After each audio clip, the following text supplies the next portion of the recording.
Subscribe करें, press करें bell icon और पाएं मुंबई, नवी मुंबई एवं बॉलीवुड की ताज़ा तरीन खबरें। MMR रीजनमध्ये पहिल्यांदा पनवेल महानगरपालिका क्षेत्र आणि आता नवी मुंबई महानगरपालिका क्षेत्रामध्ये कोविडच्या संदर्भातली परिस्थितीचा आढावा घेण्याकरता या ठिकाणी आलो आहोत। आम्ही नवी मुंबईमध्ये आल्यानंतर पहिल्यांदा वाशी जनरल हॉस्पिटल जे आहे, ज्याला आता कोविड हॉस्पिटल म्हणून परिवर्तित केलं आहे, त्या ठिकाणी जाऊन तिथली सगळी माहिती घेतली आणि एकूण तिथला सगळा आढावा देखील आम्हाला देण्यात आला। त्यानंतर सिडको एक्झिबिशन सेंटरला आम्ही भेट दिली, ज्या ठिकाणी सिडको एक्झिबिशन सेंटरमध्ये एक मोठी व्यवस्था उभी करण्यात आली आहे। तर त्याही संदर्भात तिथली सगळी पाहणी केली आणि अर्थात तिथे जी व्यवस्था उभी केली आहे त्यामुळे तिथल्या पेशंट्सला शुभेच्छा देखील त्या व्यवस्थेतनं देता आल्या।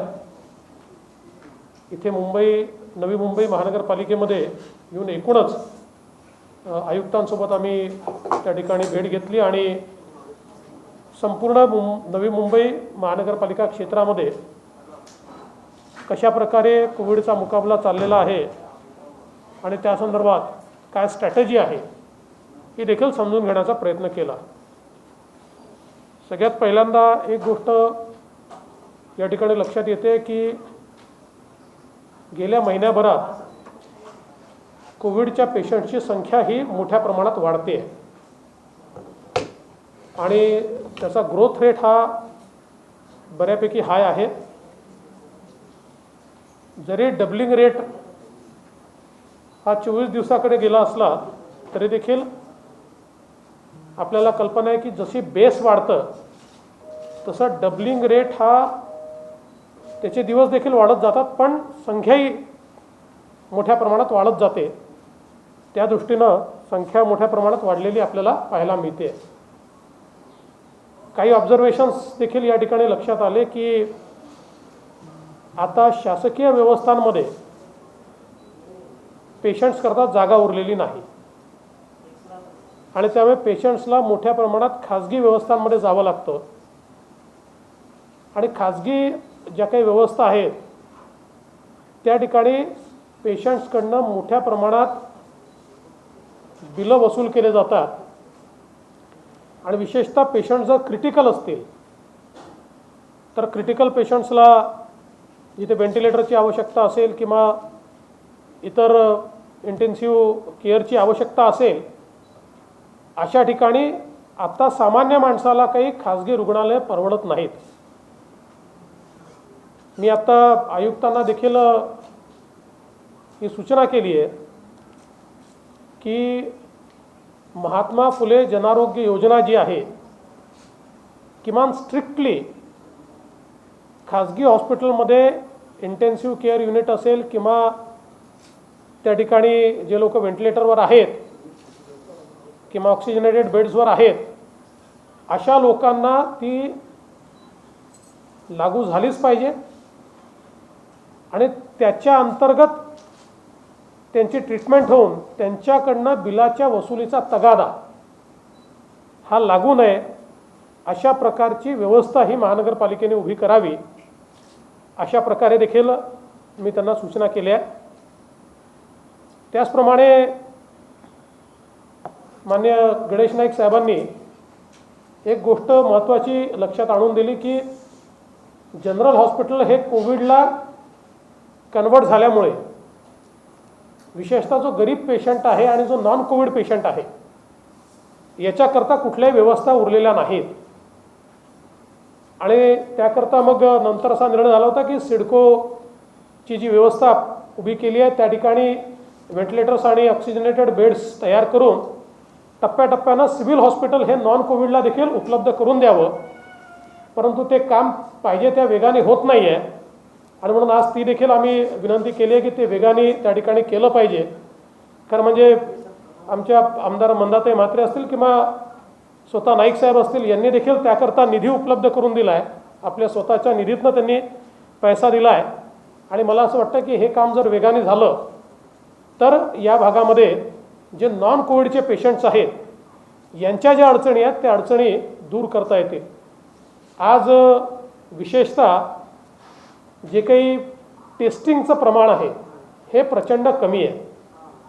आपण जर बघितलं तर साधारण मागच्या महिन्यामध्ये जो काही संक्रमणाचा दर आहे हा 38 ते 40% पोचला होता. आत्ताही तो जवळजवळ 30% आहे. 30% संक्रमणाचा दर याचा अर्थ अधिक टेस्टिंगची आवश्यकता आहे. आपण जर बघितलं तर जून महिन्यातला देशाचा संक्रमणाचा दर हा 6.4% आहे. आणि अशा परिस्थितीमध्ये कुठे 45%, कुठे 40%, कुठे 30% असा जर आपला दर असेल तर यातनं आपण टेस्टिंग जर वाढवलं नाही तर संक्रमण वेगानं वाढत जाईल.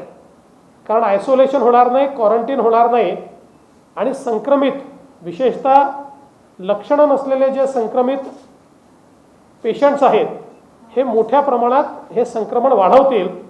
आणि म्हणून आत्ता ICMRने ही स्ट्रॅटेजी केली आहे की मोठ्या प्रमाणात टेस्टिंग झालं पाहिजे.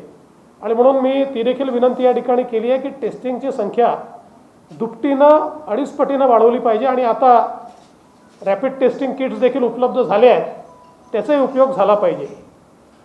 विशेषतः वाशी बाजार समिती जी आहे या बाजार समितीचं संचालन करत असताना त्या ठिकाणी स्क्रीनिंग आणि रॅपिड टेस्टिंग या दोन्हीचा उपयोग अत्यंत महत्त्वाचा आहे.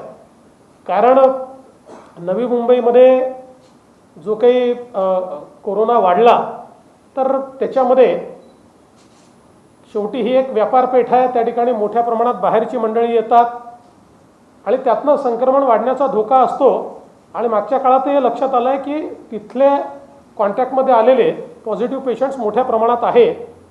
आणि म्हणून याही संदर्भात आज आम्ही अशी विनंती केलेली आहे की ठीक आहे, बाजारपेठ काही सगळी बंद करता येणार नाही, पण थर्मल टेस्टिंग त्या ठिकाणचं हे वाढवलं पाहिजे. आणि आता रॅपिड टेस्टिंगच्या माध्यमातून रँडम तरी रॅपिड टेस्टिंग हे त्या ठिकाणी जर केलं तर हे संक्रमण जे आहे ते कमी करता येईल.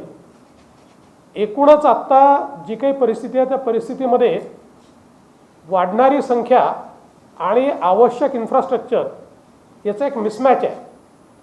आणि ज्या प्रकारे ही संख्या वाढते आहे त्याचा विचार करता थोडंसं प्रोजेक्शन करून अधिक ICUचे बेड आणि अधिक व्हेंटिलेटर्स कसे मिळू शकतील हा प्रयत्न करावा लागेल. दुर्दैवाने शासनाने जे काही खरेदीची व्यवस्था उभी केली आहे ती अत्यंत स्लो आहे. मला असं वाटतं की आत्ताच्या परिस्थितीमध्ये जो काही आपला ॲक्ट आहे त्या ॲक्टचा अवलंब करून, डिझास्टर मॅनेजमेंट ॲक्टचा अवलंब करून किंवा एपिडेमिक ॲक्टचा अवलंब करून ही खरेदी वेगाने कशी करता येईल याचा विचार करण्याची आवश्यकता आहे. कारण त्याशिवाय विशेषतः हे जे काही ज्यांना व्हेंटिलेटरची आवश्यकता आहे असे जे पेशंट्स आहेत किंवा वेगवेगळ्या प्रकारे इंटेन्सिव्ह केअरचं इंटरव्हेन्शन ज्यांना हवं आहे अशा पेशंटची मोठी आफत त्यातनं होणार आहे. मला असं वाटतं की या सगळ्या गोष्टींकडे जिल्हा प्रशासन असेल, महानगरपालिका प्रशासन असेल, कारण आपल्याला आता कल्पना आहे की नवी मुंबई महानगरपालिकेमध्ये आता ॲडमिनिस्ट्रेटर आहेत, आयुक्त हे स्वतः ॲडमिनिस्ट्रेटर आहेत. त्यामुळे निर्णयाची प्रक्रिया ही ॲडमिनिस्ट्रेटर करता फार सोपी असते. त्यांनी ती फास्ट करावी अशी विनंती देखील त्यांना केली. आणि त्यासोबत राज्य सरकारने मोठ्या प्रमाणात त्या संदर्भातली मदत करावी अशी देखील आमची मागणी या ठिकाणी आहे. हे खरं आहे, आज आमच्याही बैठकीत सगळ्या आमच्या लोकप्रतिनिधींनी हाच मुद्दा मांडला. तर आज आयुक्तांनी आता आम्हाला आश्वस्त केलं आहे की ते लॅब उभी करतायत आणि आउटसोर्सिंगमधनं उभी करतायत. खरं म्हणजे लॅब उभं करणं हे काही कठीण काम नाही आहे. आणि त्याची म्हणजे लॅब उभी करणं आणि त्याला मान्यता मिळवणं हे आता आपल्या राज्यातच होतं. विशेषतः आपल्या राज्यात जसं एम्स नागपूर आहे किंवा असे 3-4 ऑर्गनायझेशन केंद्र सरकारने ICMRने त्यांना अधिकृत केलं आहे, प्राधिकृत केलं आहे. आणि मी देखील 2-3 लॅब्सला मान्यता मिळवून दिली. 3 ते 5 दिवसात देखील लॅबला मान्यता मिळते. त्यामुळे इथे एवढा उशीर त्याच्याकरता का लागला हे देखील खरं म्हणजे लक्षात घेण्यासारखं आहे. आयुक्तांच्या ज्या बदल्या झाल्या त्यामध्ये पालकमंत्र्यांना विश्वासात सांगितलं जातं की लॉकडाऊन वाढवल्यामुळे महाविकास आघाडीमध्ये नाराजी आहे, त्याबद्दल झालं. तर कुठेतरी या महाविकास आघाडीमध्ये समन्वयाचा अभाव तुम्हाला दिसतोय का, त्यामुळे याचा परिणाम सगळ्या या कोरोना संकटावर होतोय का? मला खरं म्हणजे याच्यात राजकीय बोलायचं नाही, परंतु एक गोष्ट निश्चित आहे की विशेषतः ठाणे जिल्ह्यामध्ये अनेक आयुक्तांच्या बदल्या झाल्या. ठाणे जिल्ह्याचे पालकमंत्री स्वतः नगरविकास मंत्री आहेत आणि त्यांना म्हणजे मी माध्यमातच वाचलं, खरं असेल नसेल मला माहीत नाही, पण काहींनी सांगितलं की त्यांना देखील याची माहिती नव्हती. आता होती की नाही तेच स्वतः सांगू शकतात. तर मला असं वाटतं की स्ट्रॅटेजी योग्य नाही आहे. समजा जर एकतर अशा प्रकारच्या बदल्या करायच्या असतील तर नगरविकास मंत्री पालकमंत्री यांनाही थोडं विश्वासात घेतलं पाहिजे, पण शेवटी तो त्यांचा अंतर्गत भाग असेल. पण मला असं वाटतं की आपण जो दुसरा मुद्दा मांडला तो मी पहिल्या दिवशीपासून मांडतोय की आघाडीमध्ये समन्वय दिसत नाही, सरकारमध्येही समन्वय दिसत नाही, मंत्र्यांमध्ये समन्वय दिसत नाही आणि कॅबिनेट आणि मुख्यमंत्री यांच्यातही समन्वय दिसत नाही. हा समन्वय कुठेतरी वाढला पाहिजे आणि लॉकडाऊनसारखे निर्णय घेताना एक थोडा वायडर विचार केला पाहिजे. म्हणजे लॉकडाऊन करूच नाही या मताचा मी नाही, पण आता आपण अनलॉकमध्ये आहोत. अशा परिस्थितीमध्ये पार्शल लॉकडाऊन आपण विचार करू शकतो, एखाद्या विभागाचा लॉकडाऊनचा विचार करू शकतो. फारच परिस्थिती हाताबाहेर गेली तर मोठ्या लॉकडाऊनचाही विचार आपल्याला कधीतरी करावा लागेल. पण सरसकट आपण लॉकडाऊनला पॉलिसी जर केलं तर आपण यातनं कधीच बाहेर पडू शकणार नाही. म्हणून थोडा अल्टरनेट विचार आणि एक वायडर ज्याला आपण कलेक्टिव्ह विजडम म्हणतो ते कलेक्टिव्ह विजडम देखील यात महत्त्वाचं आहे. वास्तविक तौर पे आज भी लोग ऑक्सीजन बेड की कमी से मर रहे हैं. आप इस बात को मानते हैं और आज ग्राउंड रियलिटी आपने जो देखी है आपने क्या पाया? नहीं, आपने जो बात कही वो सही है.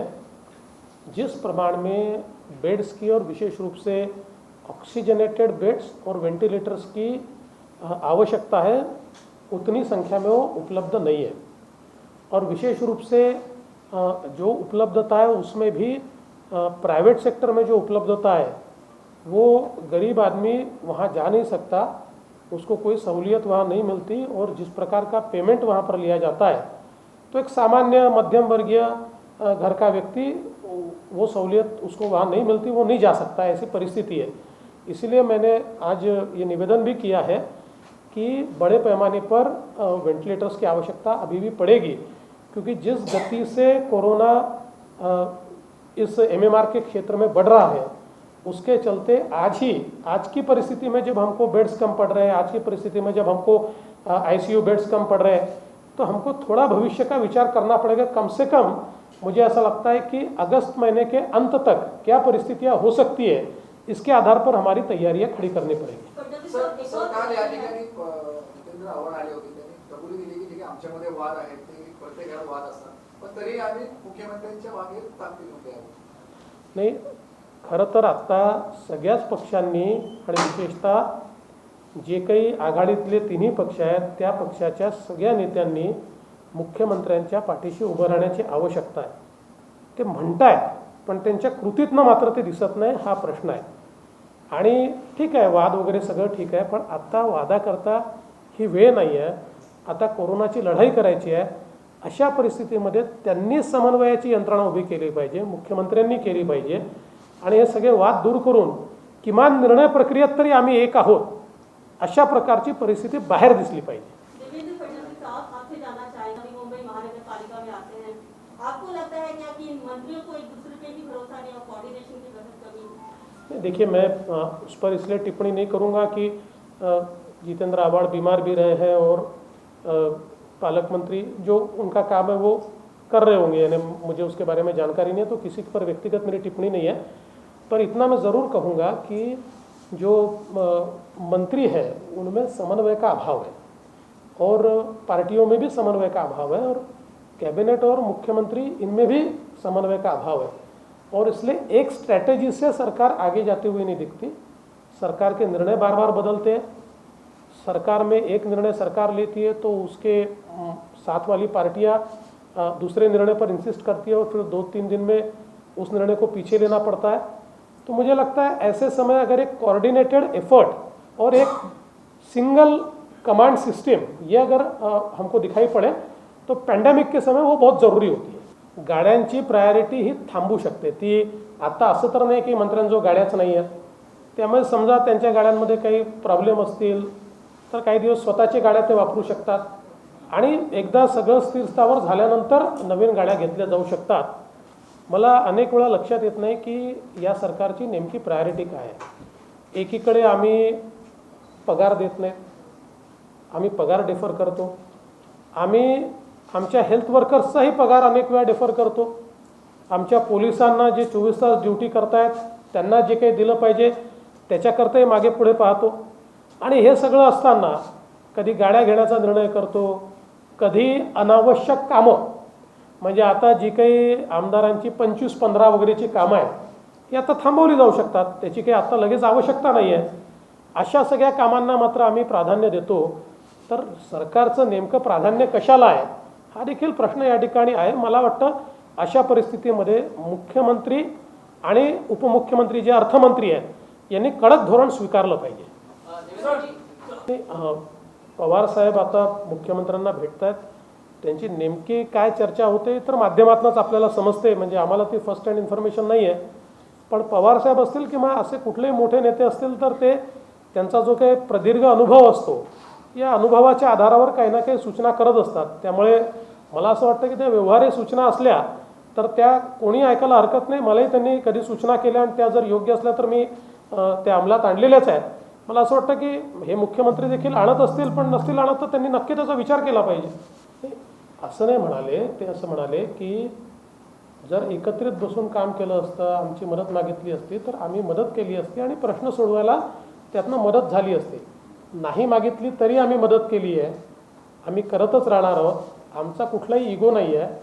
पण त्यांच्या बोलण्याचा मतितार्थ असा होता की एकूण संपूर्ण कोविडच्या काळामध्ये माननीय मुख्यमंत्र्यांनी केवळ एक बैठक घेतली, ती देखील कोविडला 2 महिने झाल्यानंतर घेतली. आणि त्याच्या व्यतिरिक्त त्यातही मला आणि प्रवीणजींना त्यांनी विरोधी पक्षनेता म्हणून बोलवलं, पण आमच्या अध्यक्षांना देखील निमंत्रण दिलं नाही. आता सगळ्यात मोठा पक्ष आम्ही आहोत, आमच्या अध्यक्षांना देखील त्यांनी निमंत्रण दिलं नाही. पण ठीक आहे, कसं चालवायचा त्यांचा अधिकार आहे. आम्हाला जर त्यांनी मदत मागितली तर आम्ही करू, आणि नाही मागितली तरी आमची जनतेला आम्ही उत्तरदायी आहोत, त्यामुळे आम्ही करतच आहोत.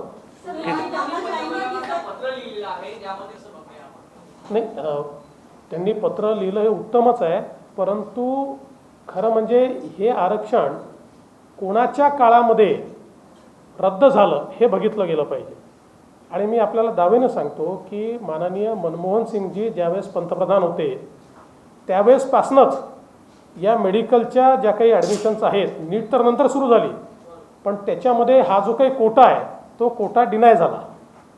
आणि जो काही लोकल कोटा आहे तो लोकल कोटाच केवळ त्या ठिकाणी उपलब्ध होतो.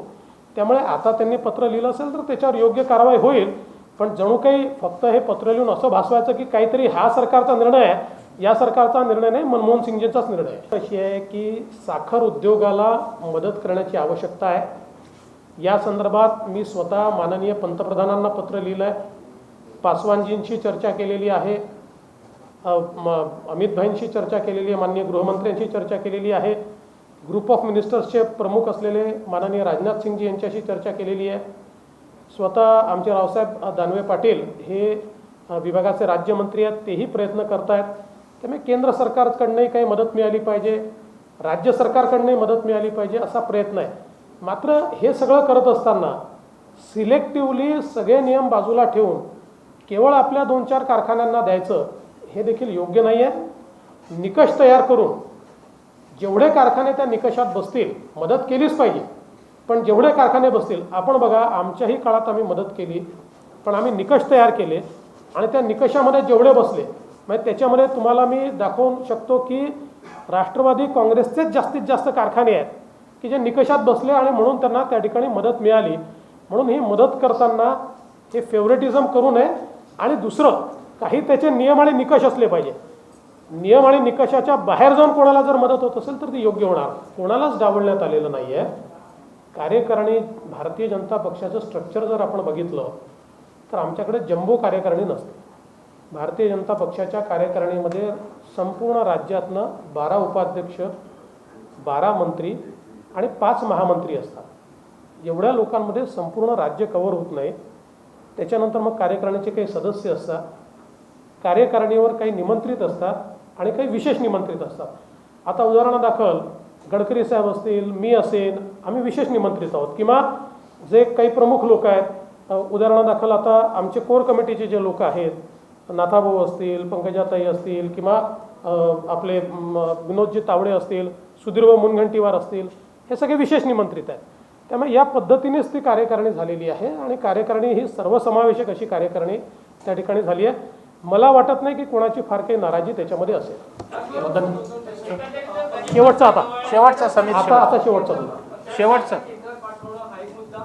त्याचबरोबर पूर्ण कार्यकारिणीमध्ये की मी पक्षाचा कार्यकर्ता आहे, त्याच्यामुळे कोणीही कार्यकारिणीत आला तर तो माझाच आहे आणि मी त्यांचा आहे. त्यामुळे कोणाची छाप वगैरे नाही. ही सगळ्यांनी विचार करून तयार केलेली कार्यकारिणी आहे.